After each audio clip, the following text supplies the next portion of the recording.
Hey everyone, and welcome back to the channel. Welcome to this video episode of our podcast. Today we're in Chamonix. It's the UTMB week, and we're at the Satisfy Chalet with no other than Jean-Marc Dijan, who, just like me, is French, and we're doing it in English so that all of you can listen throughout the word. Jean-Marc is the VP of Footwear for Satisfy and has a career in the industry that we will discuss. Jean-Marc, thank you so much for being with us today and for taking some time to chat on many topics. Jean-Marc, let's start directly with the big questions. You were in this industry for many years. We might come back to some of your positions and what you did to get here. You're with Satisfy for 1 year. What is surprising about Satisfy when you start working for them? I would say there are lots of surprise in a good way. It's funny because it's 1 year, like exact same day a year ago, when I joined Satisfy officially.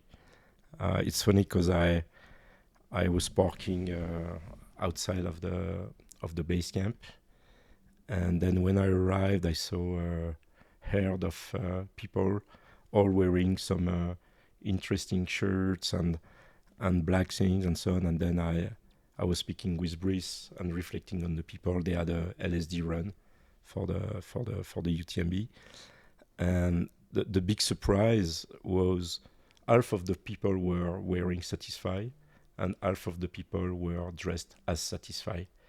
And Brice was not able to see that because he's so used to that. And I was like, "Don't you see that the people get dressed just to be there?" So the big surprise for me was to see how much Satisfy has been able to create a kind of I would say community. This word is passé, but when I say running cult members, it speaks a lot. So it means that beyond the product and beyond the apparel, there's something happening that is rarely happening. I experienced it at the very beginning at Salomon with trail running, by the way, as an analogy. So that was number one. I would say number two, which is certainly one of the most interesting.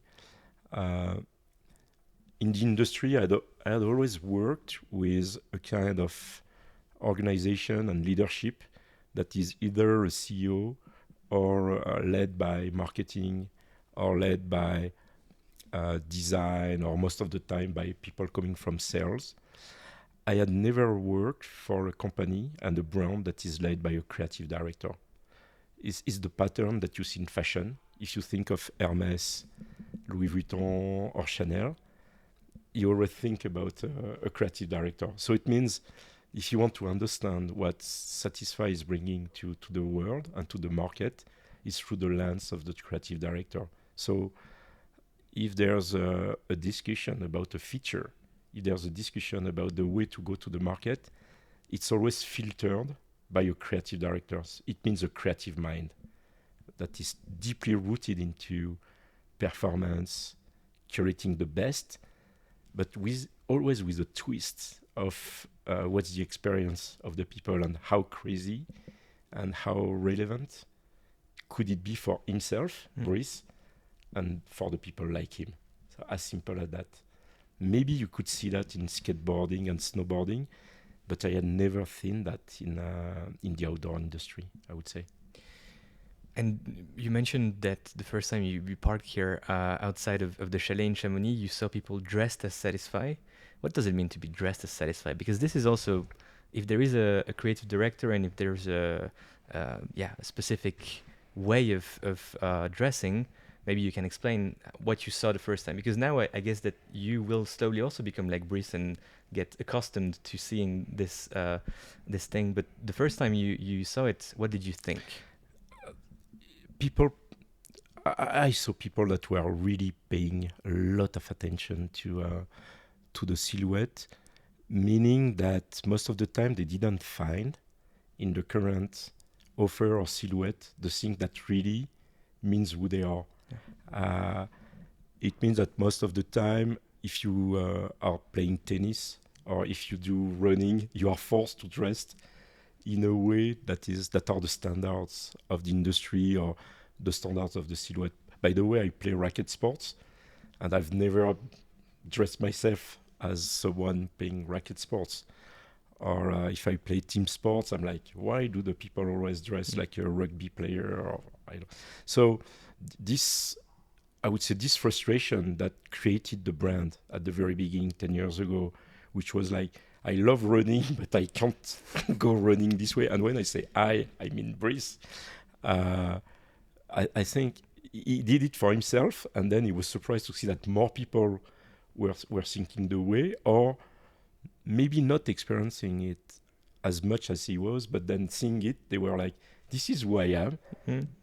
Why, if I live in Berlin or in London or in Paris, this is my taste, this is my silhouette, this is what I love, and I don't want to compromise performance and fit and amazing material for who I am as a person, as a personality, as a culture. And if we talk after about the athletes, it's also super visible in terms of what they like and what they dislike. Yeah. Do you think there's because you mentioned the culture, the community. You said it was a bit passé, a bit a term that is used over and over without lots of meaning. What's the if you had to present Satisfy to someone who doesn't know anything about it in 30 seconds in an elevator, someone asks you what's Satisfy, what would you say? I would say Satisfy is a brand that comes more from skateboard and snowboard culture and punk rock, let's say, culture that happened to do running. It could have been something else. It could have been cycling or whatever. But one day he decided to go running because he met someone and he started to run with this girl, with his girlfriend. So he came as one, and that is, I would say, what the brand differentiates from this world of running and trail running in a more general sense. That comes with this twist again, coming from this core culture that you don't see very often here. So that would be what defines the brand. And then there is this obsession for the product, for the beautiful and performance and curation of the very best.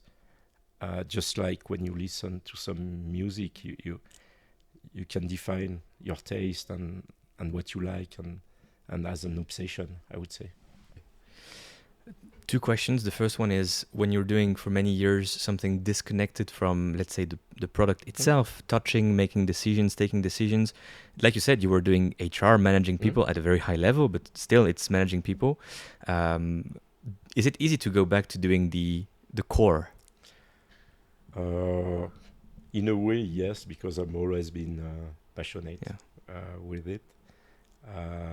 But also, it's super fortunate with Satisfy because the people at Satisfy are experts. For footwear, we work with Forms. It's an external agency, but I consider them Satisfy people. Everyone considers them, and there is Eric from Forms and his counterpart. So Eric is really the creative and design. And if you let Eric and Brice in one room for 1 hour, it's dangerous. It's very dangerous in a good way. Yeah. And then Greg is the counterpart of Forms. Inside Satisfy. Yes. Greg is inside Forms, but doing the development. Okay. So we outsourced through agencies the design and the development for people who are the most experienced in the industry, so who know very much. So it means, in a way, I consider them being satisfied, and in many ways they are. So it means I go back to the product, I go back to the offer, but I work with the best experts in the world. I mean, Eric has been working with Salomon, Moncler, Arc'teryx, like the Crag. I'm very jealous of this product, and he's been designing it, and Greg as well, together with him. So it means you are working with people that have 20 plus years in footwear, who know all the material, the best supplier, name them in Korea, in Japan, and whatever, the new way of building foams, the new way of building molds, the connection with Vibram and so on, working at the yarn level. So even though I'm not a crazy expert, I think I have a lot of common sense and a lot of experience as well in this field. That was the first question. The second question, from what you said you were taking 20 decisions a day. Can you give us one very specific example of a decision you took and the options you had? Because I think sometimes we're discussing, very theoretical stuff. Can you tell something, concrete that people can understand, and maybe they can even think while listening, what would have I done myself as a decision maker? Okay, so you are in the middle of producing the monomesh of the rocker, which is a very complex process. You are working with the yarn, and then you apply the material that is called the repi ultimately. You've been working so long on one color, which is the falcon, the one I'm wearing today, and then the color is a little bit off, just a little bit off. You promise to deliver at a certain time, and as a small company that is growing very fast, you are recruiting more people, and cash is very important. And we are always like, how fast can we go? How can we get more talents? But then the cash is like, do we have enough just to pay 18 months in advance the molds? And everyone that has his own company or small brands, they will understand that. And then you're in Annecy, in the office, and you are receiving pictures, and Brice is receiving pictures, and you are like, is it good enough? No. Okay, so we need to redo everything. Okay, let's redo everything. So let's go back to the yarn and to the monomesh, and to understand why there was some contamination that won't affect the performance, but it's not exactly the way we wanted it to look. And here we say, no, we could accept other things. This we don't accept, and we accept the fact that it's going to cost us a lot of money, and that it's going to delay the production. Colorway, so you are like in your mind with the old reflex, like, I cannot miss the deadline and so on. And you are, okay, now we need to take a decision. We understand what it is. Let's go and move forward. So it's basically accepting a mistake and saving some cash, or redoing something and losing money. It also means what is the brand stands for, what is perfection, or where is, like, I would say, pursuit of perfection, what is expected by the core athletes, or even the fashion stores. And here, I mean, there's been multiple moments like that where you need to go fast, trust the people, check, and say, okay, I factored everything, and I know that we need to answer in the 24 hours, and decide things that have some consequences. Do you think the outcome would have been different at Salomon or The North Face? I don't know, because I will always factor in the brands and how much the consumer is educated, the type of product. Is it like the very best product? Is it more SMU type and so on? So it depends. It's just the fact that in a bigger company you need more people to take a decision. If you are in US, you need 8 people, 2 meetings. If you're in France, you need 25 people and 10 meetings. That's the only difference. I try to be funny here, but that's true. I think people know the reputation of us French.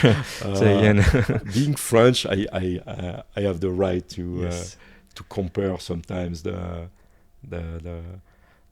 call to action on one side and the ability to deep thinking, step back, and do a lot of options that you will have more in Europe, I Yeah. would say. Yeah.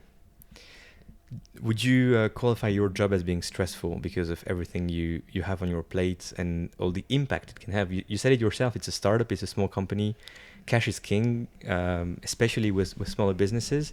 And a few wrong decisions in a row can lead to bad outcomes, I guess. It's funny because I never asked myself this question.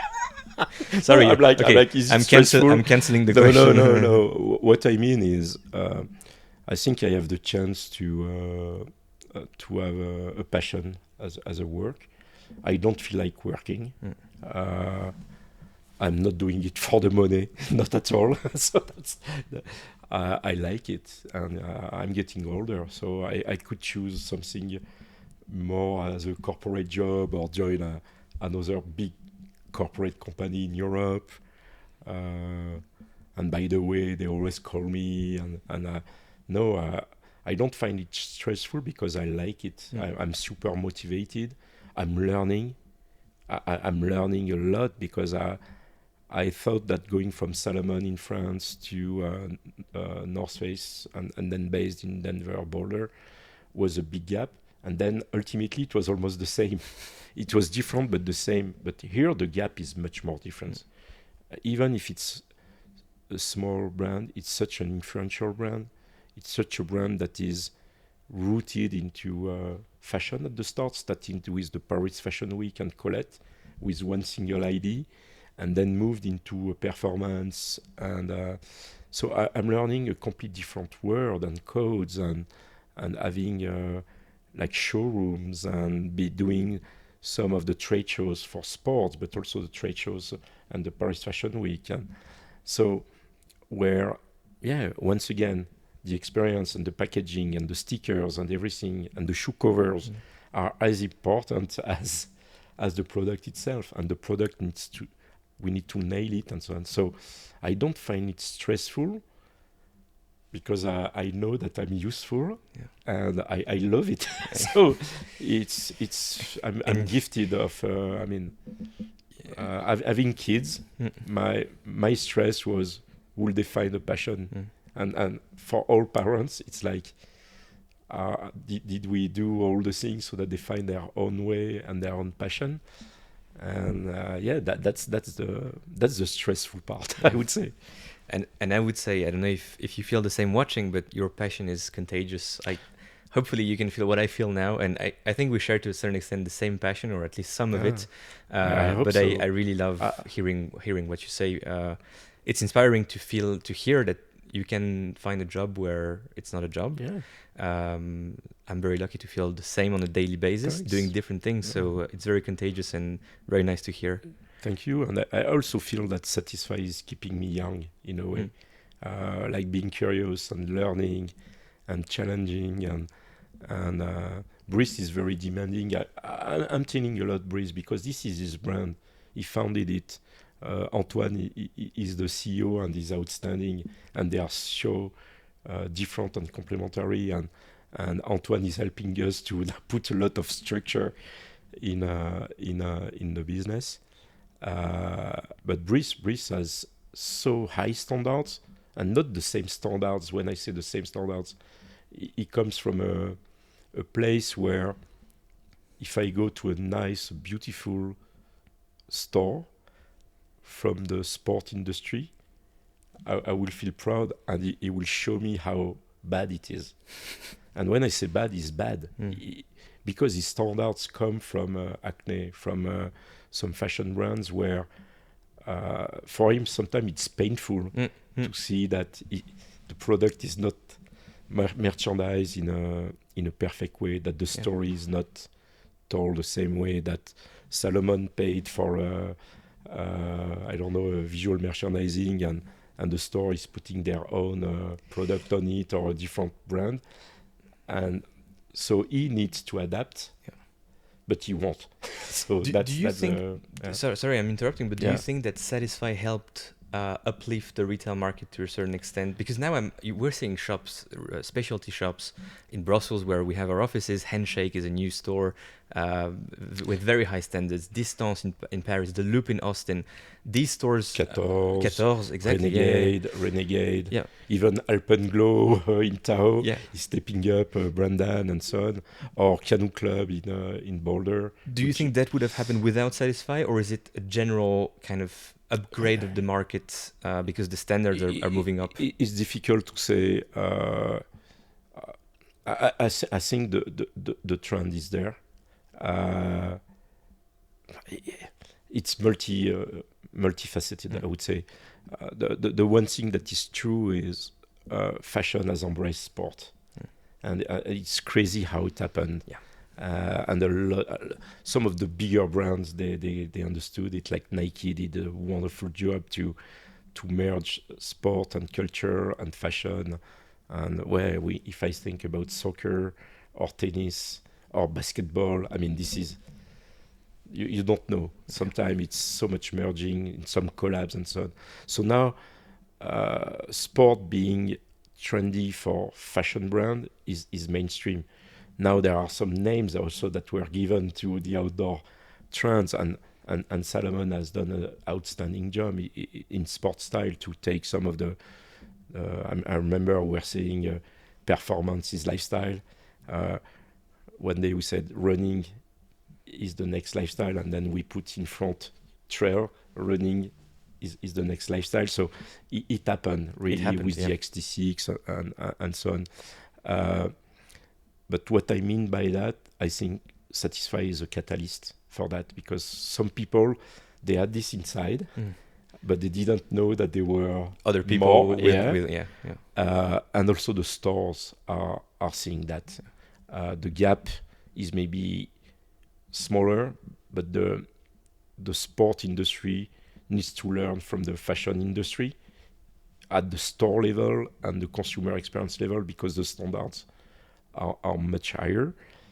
And now also you see the generation. And you referred a few times before this podcast, and even I think during, to skateboard. And there were some comments recently in the industry of people saying, well, running is the new skateboard. The cool kids are running now, but one day they will be gone. It's just a bubble. Do you think that's true, or do you think this is just, some perspective that maybe, people are sharing because for some reason? Not only in sport today, people are not talking, they are using slogan to speak about everything. Free this, and I don't want to speak politics. That we are not there for it. So I heard climbing is the new skateboarding, blah, blah, blah, blah. The one sport that is like everyone is running, so it will use multiform, and it's so big that I would say skateboard is a culture, but you cannot compare the two cultures. The two culture. I mean, I will refer to someone. We spoke recently with Kylian Jornet, and we're talking about ski alpinism going to the Olympics, and how much, in a way, it's not helping the sport, because the format is so. It's so formatted that now racers, they need to go there, but it's not respecting the roots of the sport.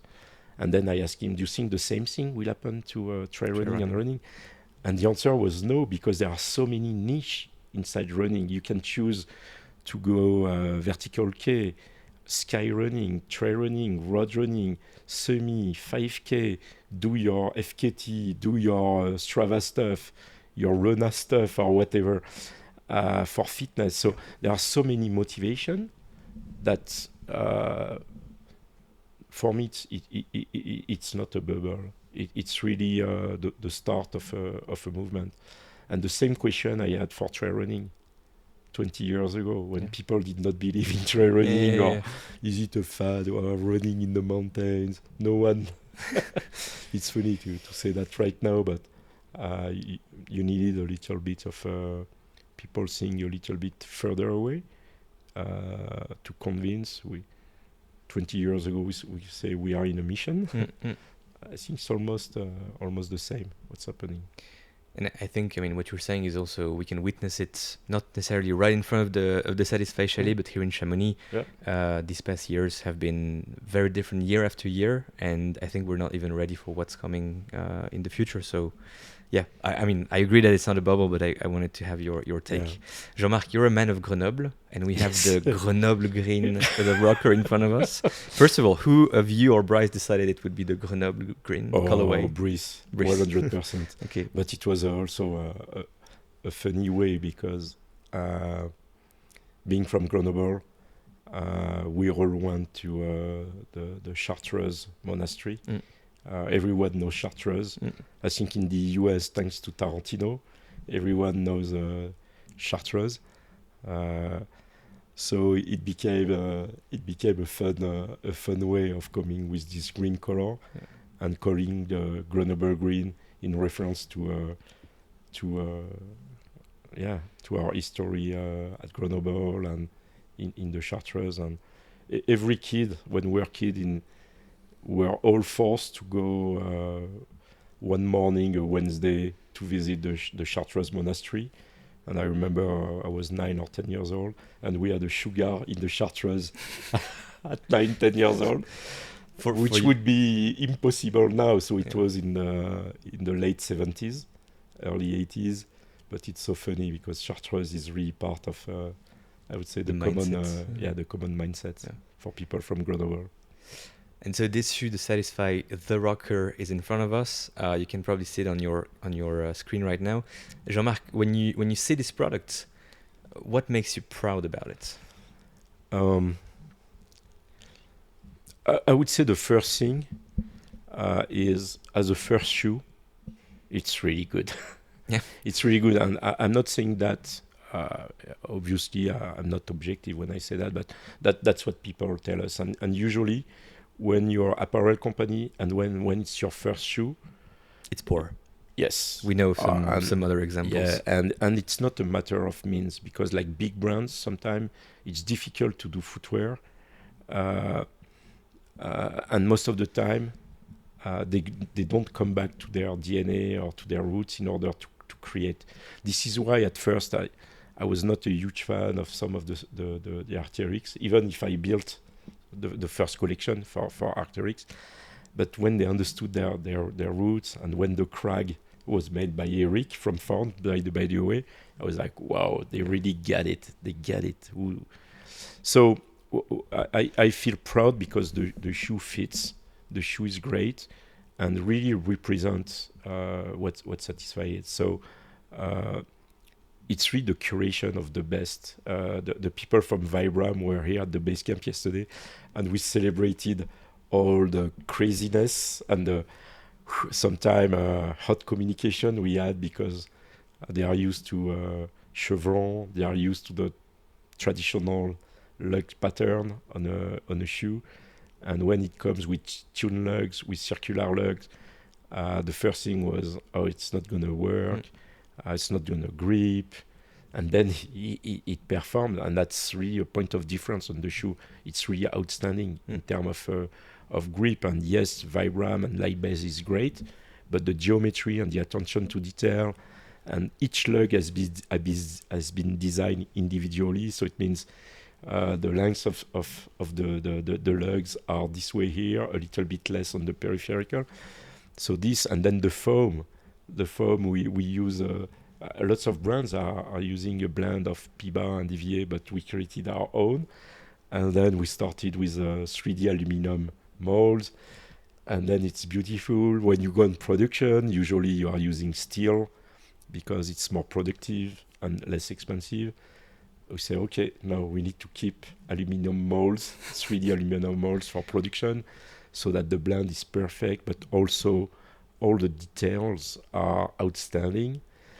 And then the upper, starting by the yarn, you need to be totally crazy and built around the yarn, just like when you build apparel, but for footwear. So a monomesh that is breathable, that is durable, that is like with no lining inside, so the comfort and so on. So I feel there's a lot on one shoe, that represent Satisfy. You are not like revolutionizing everything. You are hacking. And when I say hacking, you have a cotton T-shirt and you start to hack the sport because you find smart solutions that are simple but culturally and technically relevant and very high quality. And I think the shoe, what the athletes tell us, this is Satisfy. Yeah. And it looks good. By the way, it looks Satisfy because it's really, I would say, a simple and stealth silhouette that is really functional. So people, they enjoy it because it looks satisfying. Yeah. And I think when you mentioned the outsole, the circular lugs, and last night it rained like crazy here in Chamonix. I went for a run with the rocker today. It was very grippy. It was quite impressive. In general, I feel like you said, for a first shoe, it's very impressive. There's probably some places that you could improve. Yeah. And I would be very curious to hear what you would pick first to improve. I was thinking, to be honest, there's nothing wrong about the shoe, but it's maybe not up there yet with the very, very best. But to be honest, it's not far from the top of the pyramid. So it's not meant to be a race day shoe. It's not meant to be in the most technical terrain. We say this is concrete to mud. We designed it in the way that it's very. I'm going to be caricatural, but US driven fire roads, those rolling terrain. That's what we had in mind. We were with the athletes right before, and it was funny because it was as if I was coming back to the service to athletes or SLAP days or the summit days, where each and every one, like, could you do a little bit more? Could you do a little bit less of?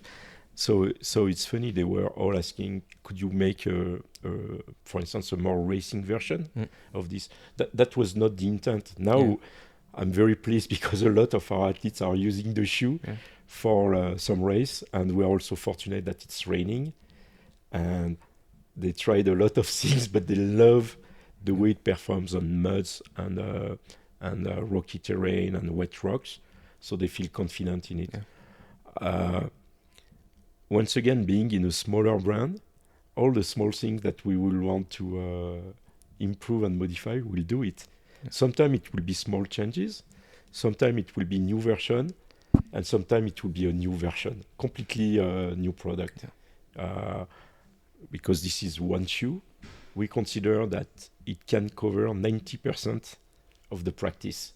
So lots of people, they love and I'm very proud of that, because the brief of Brice is, I come from the city, I've been using road shoe, the step-in should be as comfy as a road shoe. Why? It shouldn't be stiff because you are in the mountain. It should be comfy and stable and reassuring by the grip and the way the upper is holding your foot. So we know that there will be other shoes for the quiver, because we know who is embracing Satisfy, and they are part of the LSD run, the long slow distance run. So we know what they love and what they want to do. They want to go to the outdoor, they want to do a little bit more technical, they want to do a 20K at the semi-marathon in London or Paris. So our offer will be very simple, very predictable, but not the design, I would say. Jean-Marc, I said that there's also probably younger people listening, and I would like this platform also to be something that people can see as inspiration for their jobs, for friends that maybe are looking for an opportunity in this industry. If today you were Jean-Marc Dijan, but 18 years old, and you were interested by this space, what would you do? Wow, that's a tough one, because my way of getting into the business has been very untraditional. I would say I feel that I'm gonna be a little bit vague at the very beginning. If the people listening to me are coming from Europe, And if they have a material or engineering background, I will tell them, go and be really deep in your expertise. I mean, by the way, if you're an engineer, you have even more chance to win the UTMB now. If you're not an engineer, can you win the UTMB? I don't know, but like from Hoka or from on running, I'm like, wow, kudos to those athletes. I would say learn a lot from what we can learn from North America and Asia, where you've got a skill, but going and embracing other culture, you learn the curiosity, you learn the way that you want to go fast, meaning action wise, and you are also learning a lot about the curiosity. So now the opportunities in the running and outdoor world are huge. So start by entering in a brand, in a store, in an event, and so on, and then see what you like most. So and then if you have an expertise,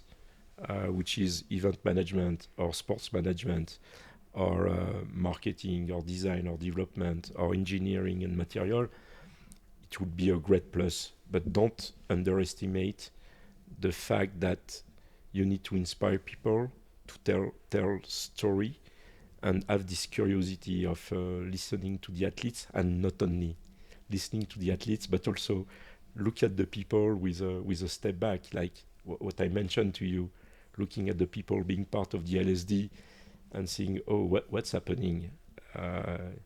You could be doing focus group and so on. You will not learn anything. You need the step back.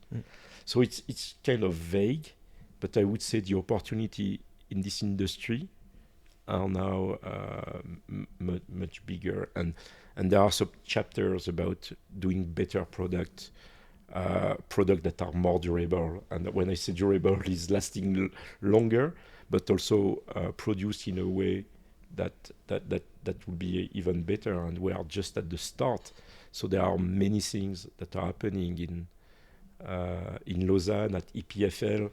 I know some younger students that participated to the UTMB youth race.